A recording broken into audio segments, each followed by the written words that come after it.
Good morning.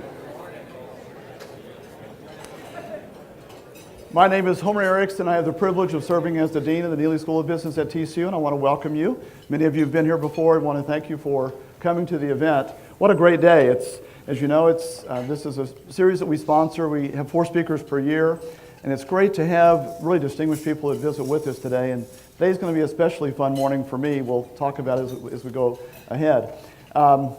This is the 75th anniversary of the Neely School. This next year, and so we've been celebrating with all kinds of events this year. And one of the things we did was local writer and I, Rick Quinn, did a book on major moments. We featured stories about 75 of our key alumni, people who've done distinguished things through the years. Some of them are young, some of them have been around 40 years, some of them graduated not quite 75 years ago, but we have a lot of people through the years. And first thing we wanted to do is say, is there anyone here who has a birthday today? Anyone here? Don't be shy. Anybody have a birthday? No birthday, so that's really... How about an anniversary? Okay, that means that I'm going to anoint someone. Let's see. We'll have to find somebody. Where's table 12? Table 12. Someone's going to get this book. You have to fight over it. So... That's unusual not to have a birthday in an audience this size. Very unusual, actually. This is a very special day. We're a good friend we have here with us today. And what could be better than having ice cream in the morning? So isn't that great? So very exciting. Before I introduce our speaker, I want to take a moment to thank our sponsors. We really think this is an important series, and one where we try to bring current people here, important people who are sharing leadership ideas with us, and it wouldn't be possible without our sponsors. So if you would, please join me in welcoming and thanking our sponsors, our platinum sponsors, Frost Bank,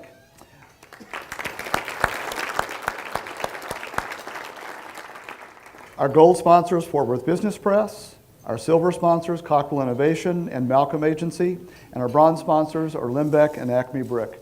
Thank you again for your support. It's now my pleasure to introduce our special guest this morning, Paul Kruse. Paul is a graduate of Brenham High School and Texas A&M University, graduating magna cum laude with a bachelor's in accounting in 1977. He's also a 1980 graduate of Baylor University School of Law. He grew up around Blue Bell Creameries, and it's the 3rd generation of his family to manage Blue Bell. He was elected to the Blue Bell Board of Directors in 1983, and while his initial career plans didn't include joining the family business, he eventually gave in to the requests of his father and joined the company as General Counsel and Secretary in 1986.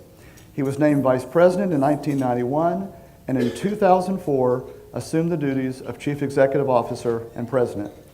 He's received numerous awards, including the Soaring Eagle Award of the International Dairy Foods Association, and was inducted into the Dairy Products Institute of the Texas Hall of Fame in 2007. Please join me in welcoming Paul Kruse.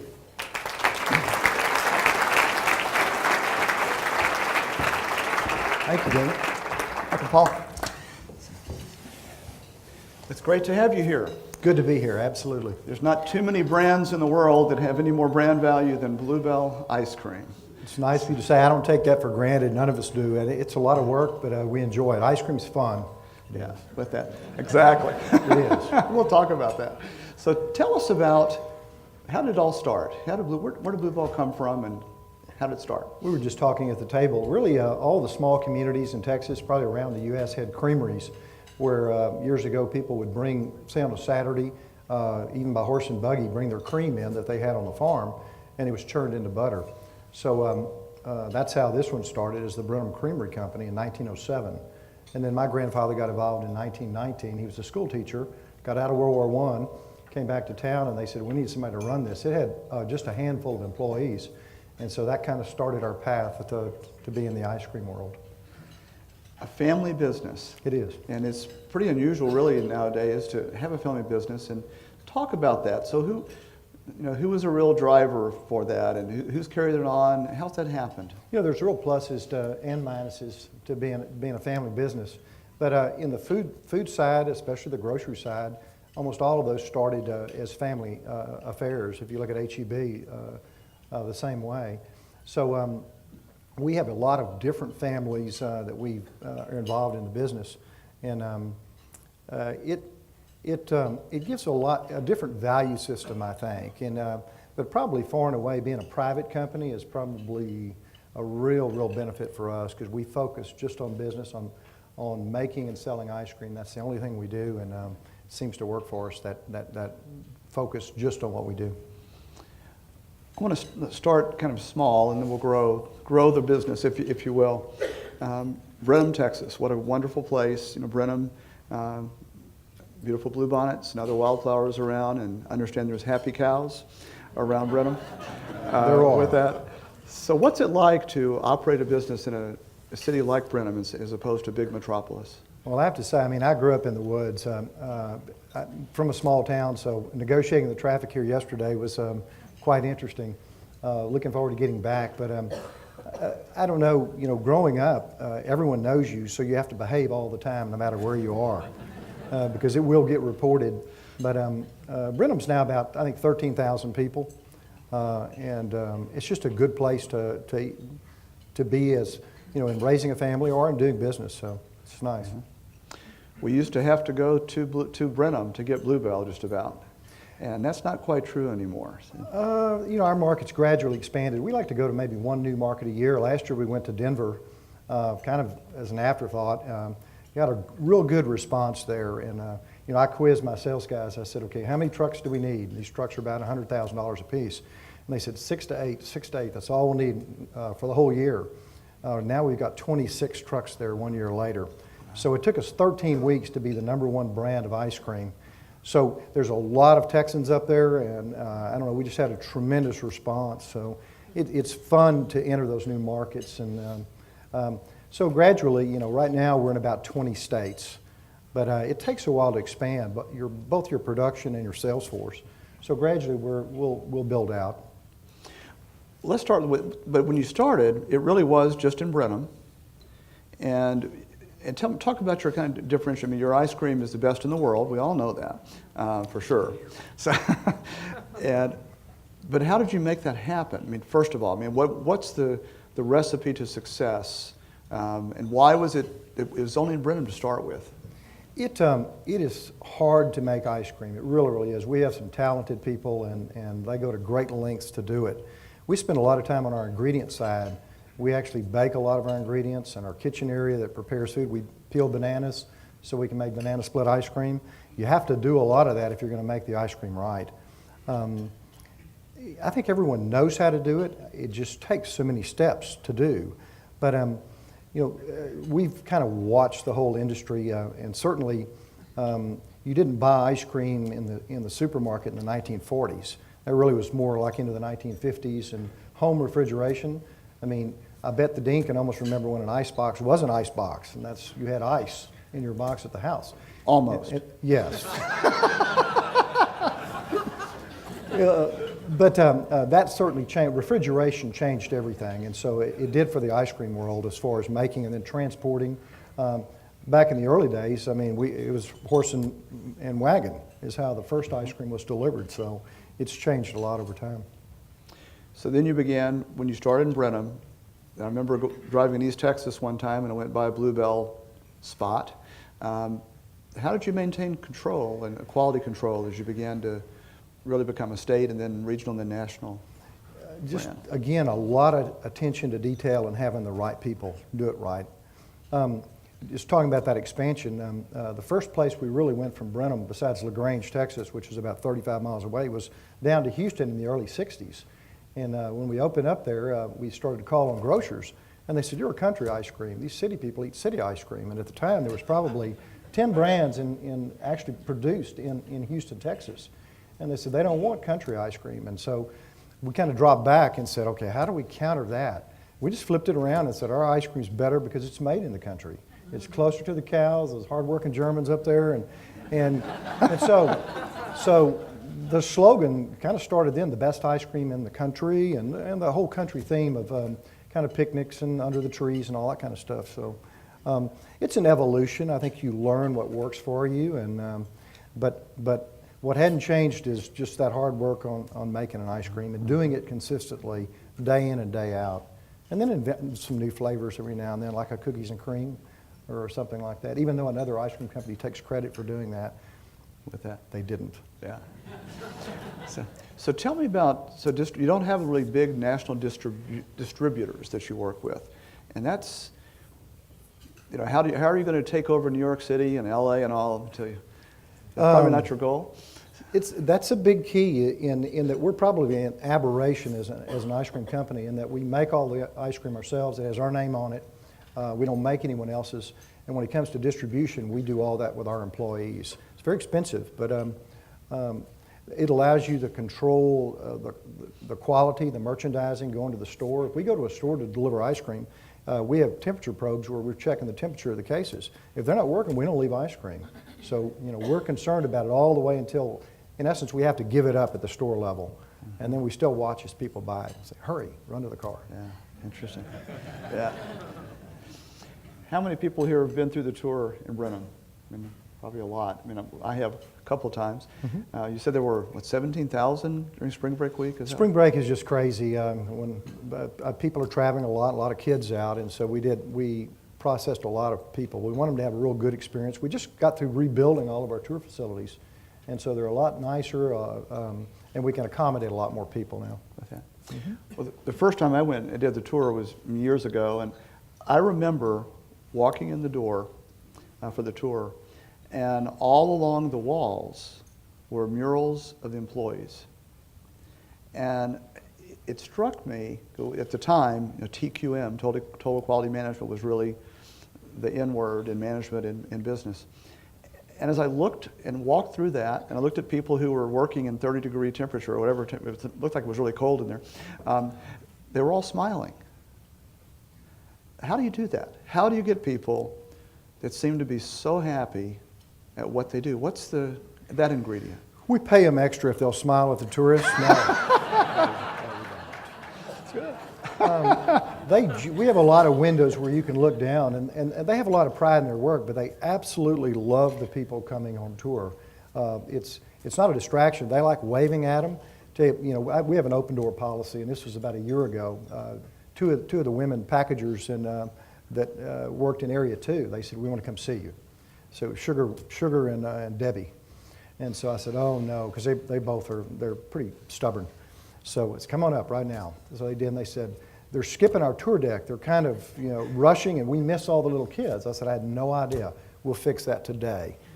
Tours started going back to deck number 2 because they didn't want someone else getting to wave at them without them. And so, hopefully they do. I'm a little irreverent with them. I get in there and I can walk on the floor and they'll say, hey, dummy, come here. I need to ask you something. So that's just the way we operate. So whose idea was it to put the murals up? When we fire somebody, we got to go in there and saw their head out and stick out. People miss that. We've redesigned that so they're not there, but right. we had pictures of just lots and lots of employees that went down that whole hallway and stuff. Yeah.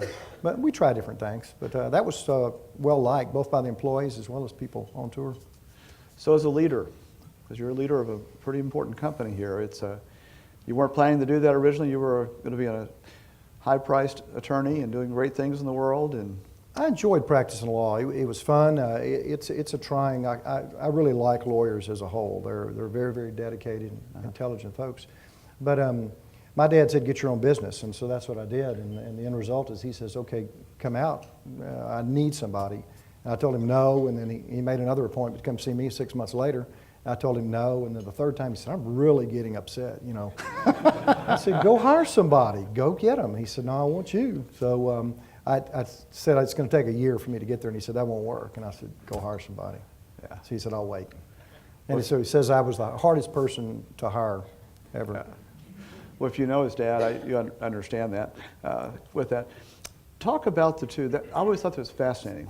Ed and Howard Kruse, brothers before you in building the company. How did they work together? And shaping Blue Bell, and how did that all work? They drive me crazy. They're both, my dad's 84 and Howard's 82, and they're still going strong, but they work really good together. My dad was on the sales business side, and my uncle was more the engineer, dairy science major, making the ice cream. And so it allowed them really to focus on those two areas. And they were raised, pretty strict, working hard. They started when they were 11 and 13 at the company. They got paid a dime an hour, and they had to give a nickel of it to their mother for groceries, and they kept a nickel. And so they started from way back, but they complement each other, and they simply drive me crazy. That's their With that, I want to talk a little bit about the brand, the Blue Bell brand. It starts with quality. You have to have a quality product, I guess, to start with. But how did you market Blue Bell? Where did the name come from? How did you market it, begin to do it? What's behind that? Probably the biggest thing we have going for us, besides our employees, I'll start with that first, is the brand. And it's just very important. Everything we do has our name on it, has the Blue Bell name. But it got the name in 1930. My grandfather liked the Blue Bell flower. Bluebonnet, state flower of Texas, all that. That's a spring flower. The bluebells bloom in the July and August. They typically grow in real poor soil. They're real pretty, and if you cut them, they'll stay in water for like 2 weeks. It's they really last a long time. But he liked the flower, so he named it that, Blue Bell Creameries. And I guess the rest is history, as we say. But you have to do everything well. You have to have the product, advertising, I guess everything you do it well. And we don't have any budgets in our business. We just kind of do what comes naturally. I think we'd spend a lot of time making them and then changing them. So we just focus on what we do best. We don't talk about making money. We really don't. We find that if we do what we're capable of doing, and that's making the ice cream and selling it and doing it right and creating those good flavors, that the money takes care of itself. Mm-hmm. Now, I'm not sure Ed and Howard agree with all that, but that's the way we do it. Yeah, with that. I want to open it to the floor for questions, and we'll come back for some others. Any questions people have? I'm going to do an aside right here. This is privilege. I met the dean about 2 years ago, and I'm a fan. But our families go way back. I don't know if I'm sure you probably don't know this, and I'm not going to embarrass him. I didn't rehearse this at all. But his dad was the great coach, Owen Erickson. He's kind of a legend in Brenham. In the 1940s, he was a coach and a teacher. Well, he had my dad. My dad was the quarterback of the football team in 1944, and his coach was Owen Erickson. And to this day, he'll tell you that he is the greatest educator he's ever had or experienced, and the greatest coach. And so I will say, I grew up hearing stories about Coach Erickson. And my dad's a big sports nut. He really enjoyed the high school sports, but he also played basketball for him and track. And Coach Erickson was an expert at what he did. And I can just tell you that the way my dad turned out and the way Blue Bell turned out is a direct reflection on that training there. I'll give you one example. He liked the psychology of Coach Erickson. He told me this story sometime back. The year he was quarterback, and the coach liked to throw different things at the other team. My dad said, when we got to the field, we knew the other team was outcoached. That's the confidence we had. But as quarterback, they had limited substitution, and you played both ways. So you played the first half, you're playing offense, defense, you're out there. So there's no mics in the helmets, even if they had helmets in the 40s. You're not talking to your quarterback. So he said, Kruse, he said, the last time we have the ball in the first half, that's what I want you to do is do a new formation. It's kind of like a wishbone or something. They didn't know how to run it, but I think every team basically had, one setback, and that was it. So Brenham's playing the game, gets the ball back there right before the end of the first half. Brenham's leading 38-0. And coach had told my dad, he said, I want that other team to think about something over halftime. Like, what was that? So they set up like in this strange formation, ran it. It went for 60 yards. I think they tackled him on the 10-yard line, and then time expired. So they didn't end up scoring with it. Well, he gets to the sideline at the end of the first half. Your dad tells him, Kruse, we're leading 38-0. I didn't really intend for you to mess with the other team that way. He said, well, I was just following instructions. I was ready to go. And so, anyway, that's a compliment. Great thing. And so our families are tied in going way, way, way back. So.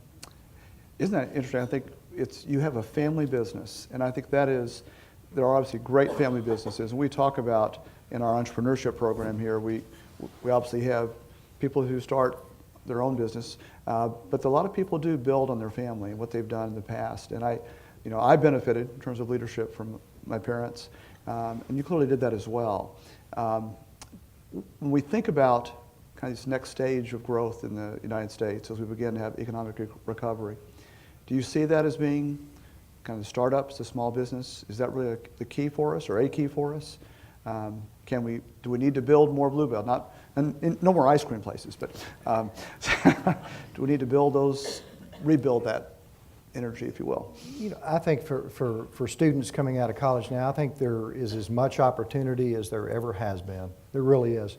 And talking with the dean, he had been in business school. I was an accounting grad from A&M, but what we had then and what you have now is totally different. And TCU is doing a great job. Neely is preparing giving a lot of different things to these students to prepare them to be creative, to think on their feet, and kind of think out of the box, to look at the different things that are possible. But I think the opportunities are there. We see it all the time, and just encouraging people to step out.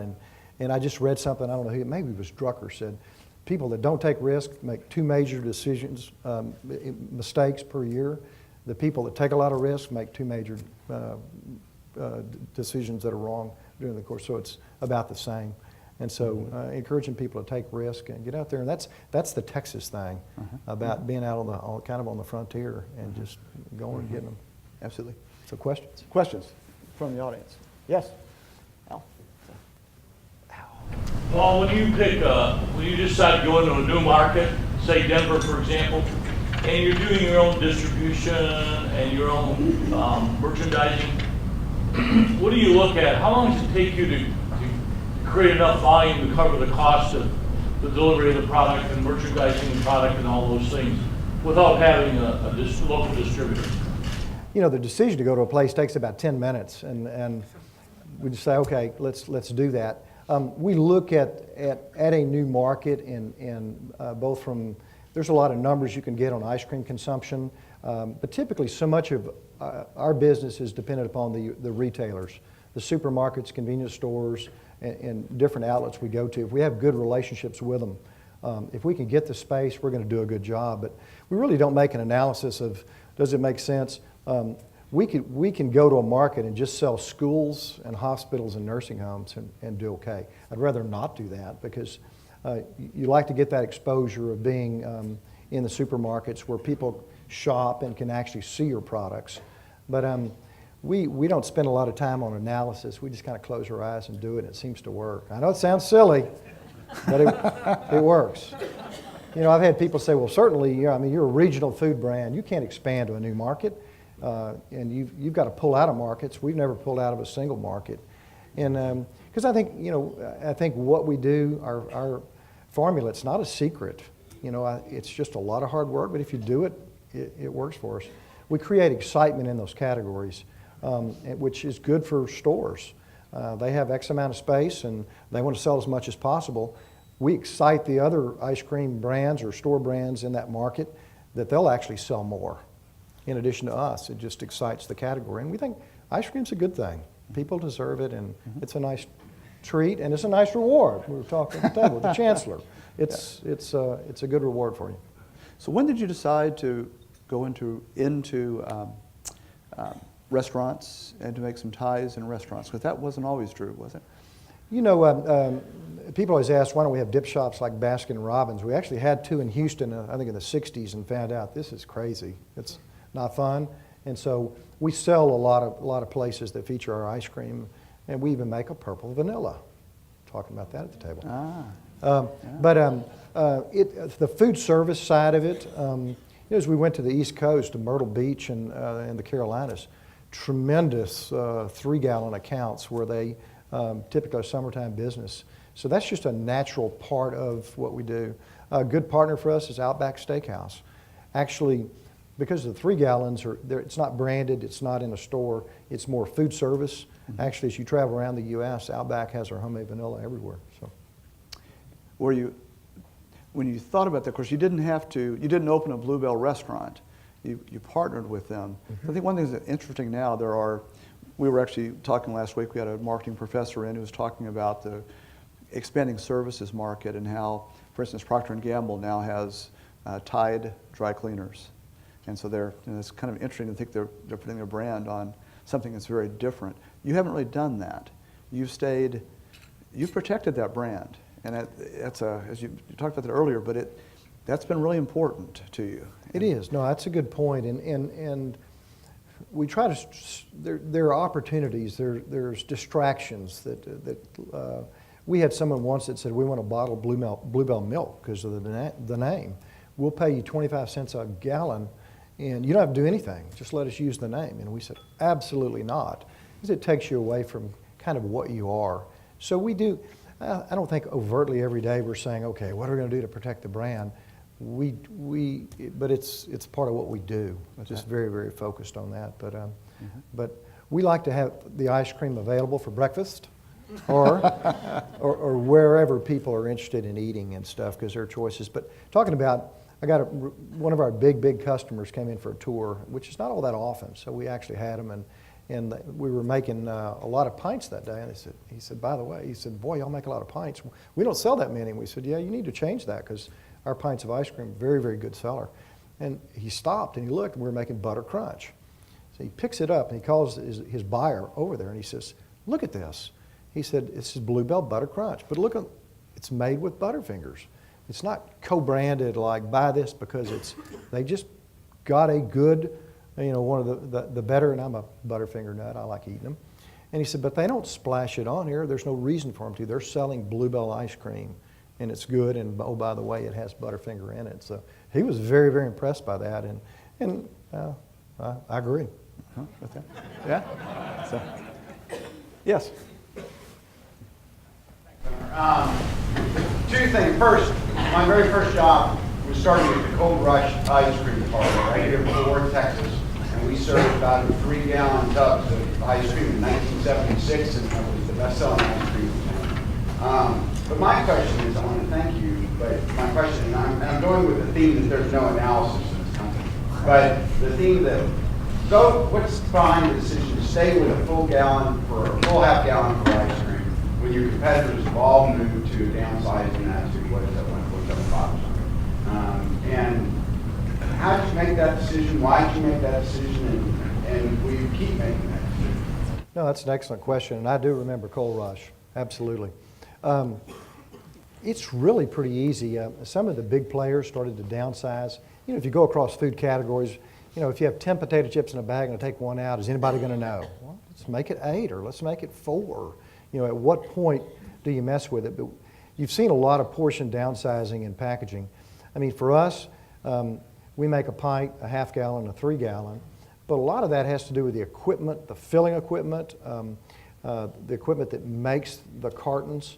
And so it really never was. People ask me, are we going to change? Are we going to change? Even our people. And I said, no, it's too hard to change.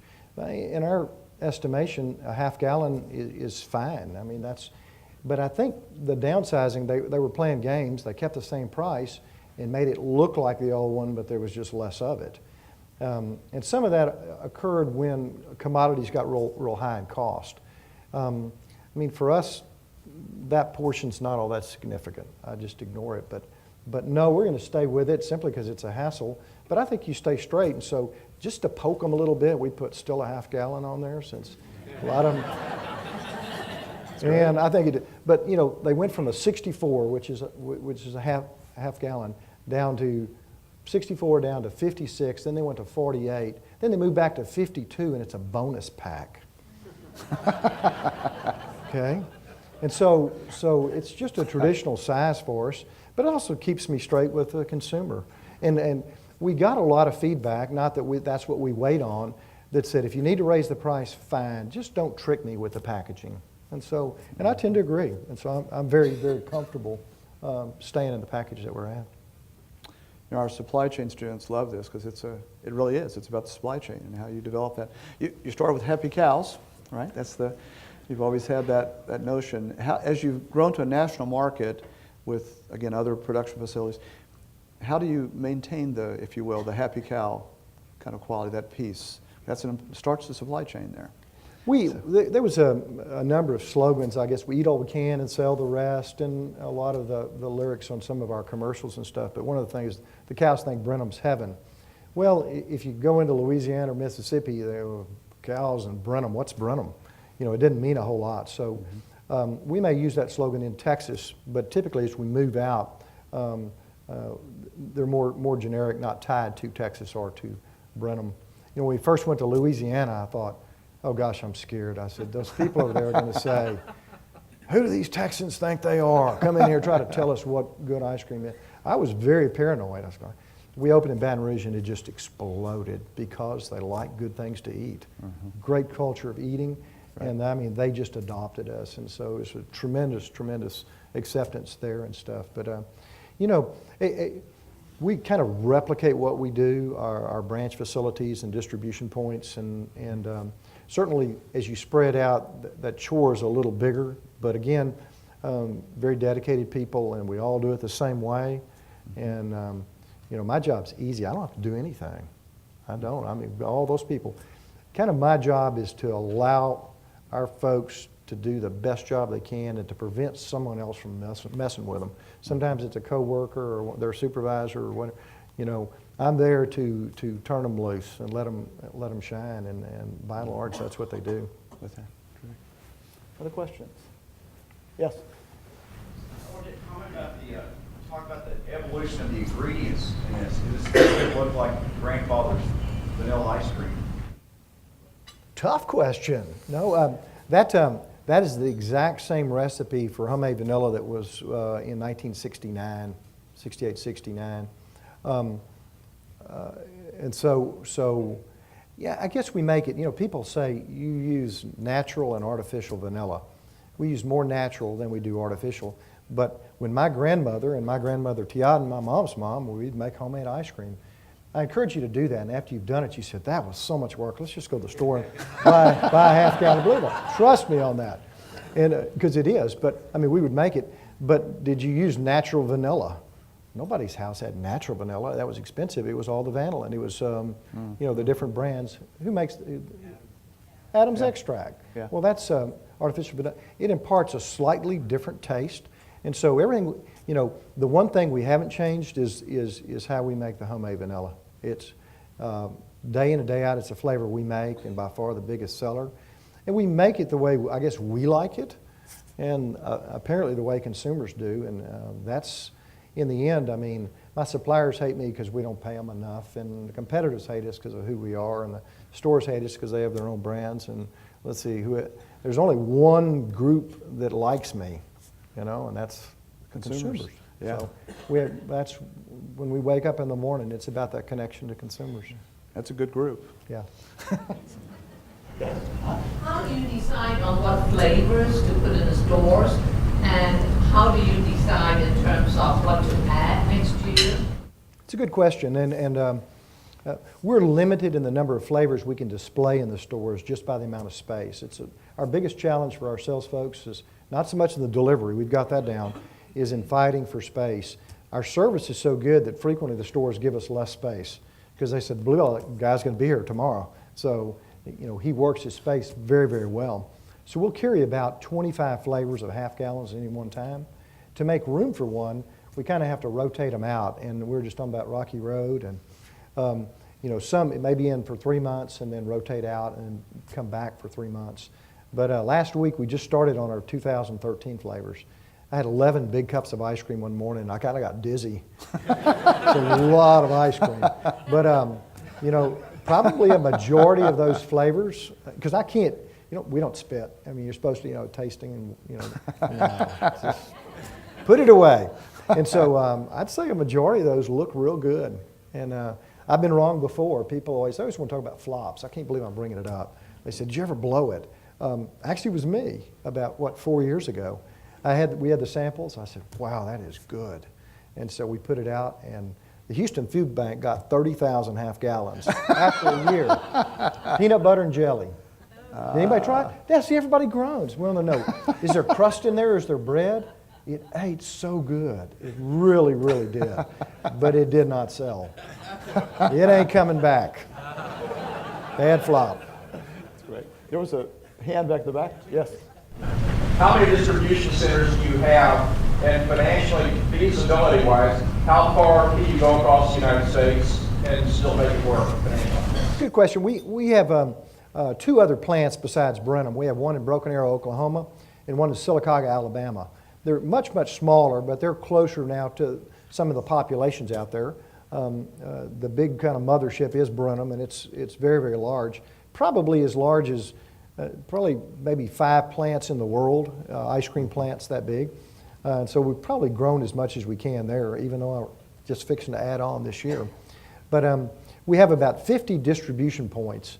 So in Indianapolis, Indiana, we truck the ice cream there, either from Brenham, but you know, it's a kind of a dense product, and so the tractor trailers are fully loaded when they go. There's really not a limit, but you can ship ice cream kind of across the U.S. economically. Now with $4 diesel, I don't know. It's getting a little testy, but you can ship ice cream a long way. And the main thing is, can you do it well and control it? We watch the temperatures very closely. That's the biggest thing. Heat shocking ice cream, it gets icy and grainy. It doesn't spoil, but you want to take care of it. That's probably our biggest challenge. Yes. You mentioned the high cost of diesel. There's some large trucking companies that are talking about going to natural gas. Have you all thought about that as a way to reduce your cost of delivery? We're looking at it right now. I just saw that I think natural gas powered vehicles, there's 115,000 in the U.S. Very, very small because of the infrastructure needs. It depends on whether you're set up to in places for refueling and stuff. But I know our folks are looking at it in the last several weeks, talking to a lot of the experts about what's possible. But certainly, with the way things are going and natural gas being in great supply, and which is great for Texas, I think that's a coming thing. I think it's going to be slow, but it's certainly something we usually don't try to be the first out with anything. We like to kick the tires a pretty good while, and then if it kind of proves out, then we don't mind doing it. We have an Energy Institute here that would love to talk with you about, Happy to. about this. I think so. Yeah. Other questions? I want to ask about leadership and leadership style, and you said some things about that. I think you're pretty modest. I think you're pretty, from what I can tell, you're pretty active when you're there. You're on the floor a lot. And so what's your style?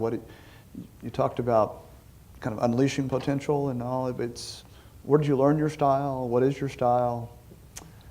How do you make a difference every day? I have not been asked that question very much, and I don't know that I can reinvent myself. There's 1,000 leadership books you can read, maybe 10,000, and they're interesting, and I can look at them. But when I wake up in the morning, I'm kind of the same person. I'm the least important person at Blue Bell, absolutely. But you do set the stage in those expectations, and the most important thing I can do at Blue Bell is when I park in the morning, get there about 7:15. Walking through the parking lot is pick up some trash on the way in, because I won't walk past it. I don't have to look around and see if there's 10 people from wherever seeing me do it. Because if I expect them to do it, I ought to be able to do it. And they go, okay, we see. And so really setting that example. So they do, I think, look at me a lot. And even when I don't think they are, they're looking for a pulse. But, I tend to be upbeat. I tend to be optimistic. And, I come to work because of the employees, really.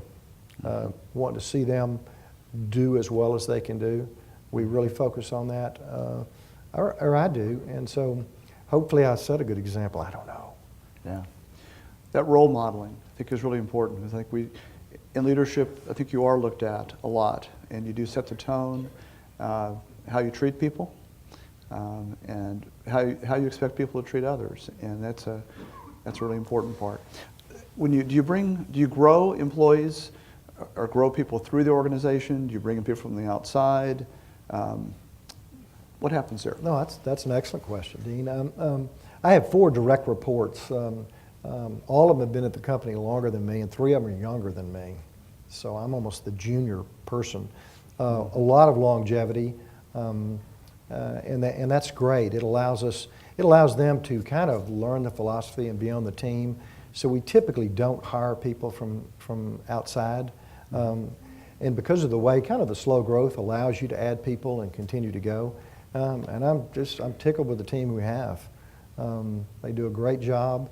In a lot of the departments, we don't have meetings. I have 30 minutes of meetings per week. That's it. That's the only one that's set.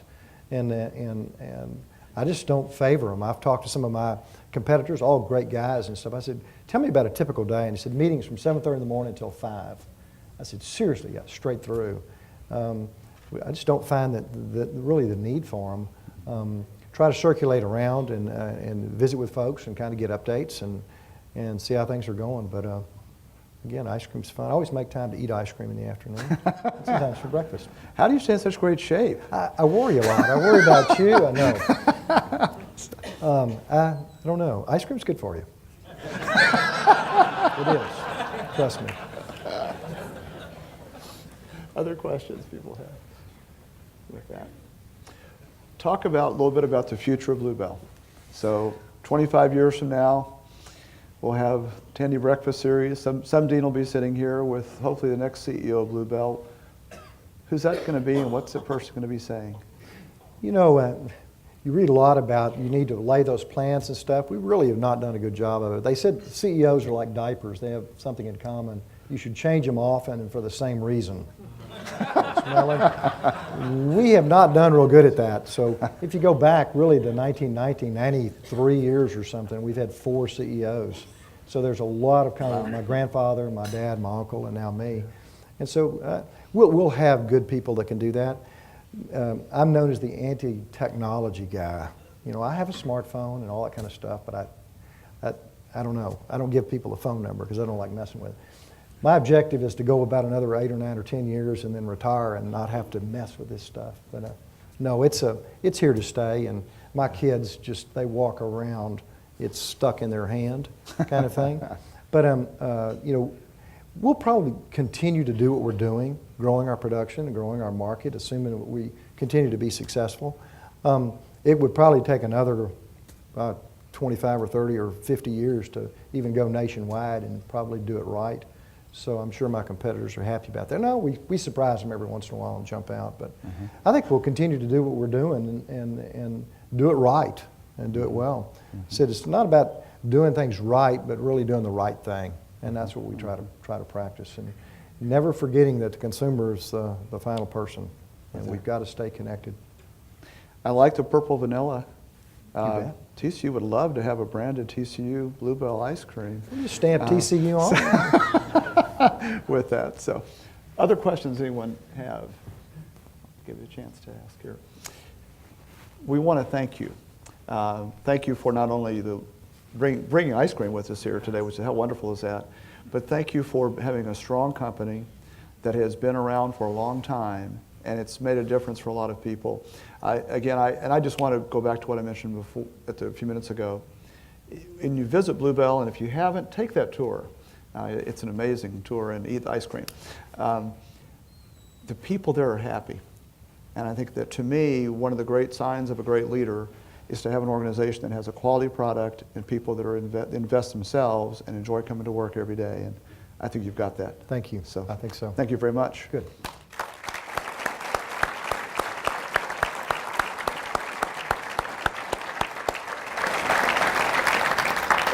Thank you for coming, and we'll see you next year as 4 more great speakers. Thank you.